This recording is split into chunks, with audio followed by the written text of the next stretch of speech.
Describe your current work or management situation.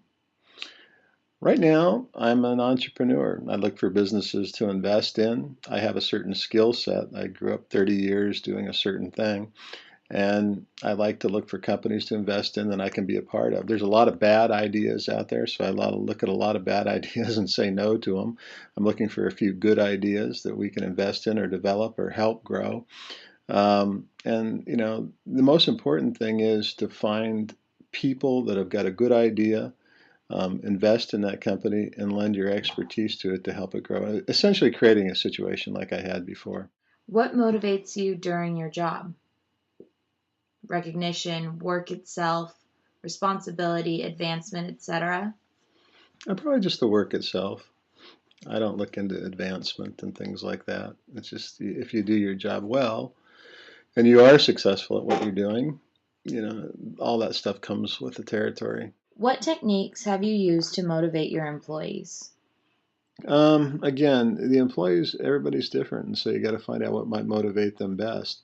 But we've done things, and I've done things like parties, trips, cash rewards, those kinds of things, all for certain goals that they've achieved. But it's very important that they become involved in setting the goals themselves. Okay, you might tweak it a little bit, but it has to be achievable. The goals have to be achievable. I find, frankly, that bonuses really, you can do all the things in the world, but bonuses generally are the best thing to motivate people. Have you found that people from the baby boomer or digital era are easier to motivate? Why? Um, well, yeah, I think so because they're new. They're more like putty. This is all new to them. They're So the in digital life. era is Yeah, more. yeah. They're just more. They're more pliable. It's a little more fun to work with actually the younger generation because they are unique. They are changing. They're embracing all of that kind of stuff. When dealing with the younger or older generation as a manager or in a job setting, how has the generation gaps caused stress, if any? I never really thought about it that way, but I think that the younger generation does cause stress in the sense that they tend to work at a little bit higher energy level.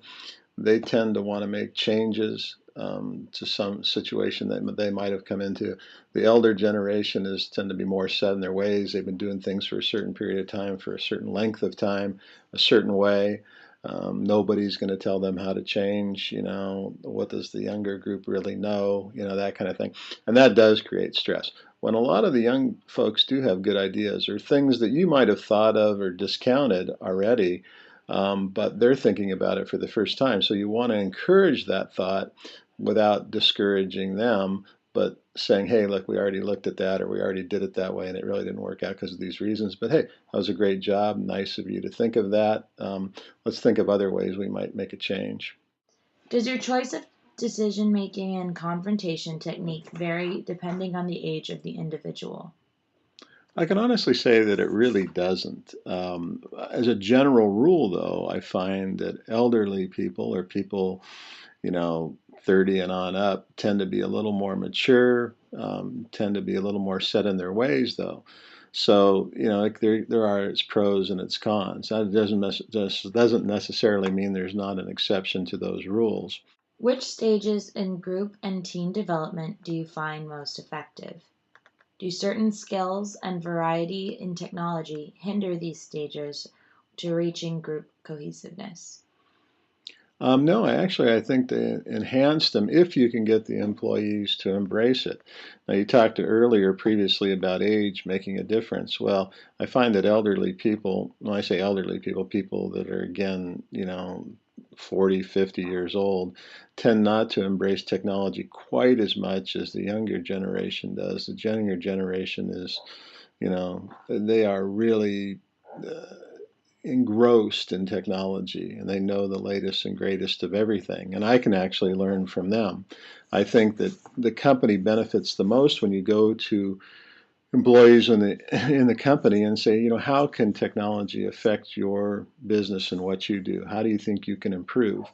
Now, using technology. Now, what happens there in those situations, though, is somebody may be set in their ways and they may not be willing to incorporate or may just not know about some of the stuff that's available. And that's why you need younger people or people who have embraced technology as part of those teams to help get people to see what technology can do for them and how can it improve those jobs and bring efficiencies to their jobs.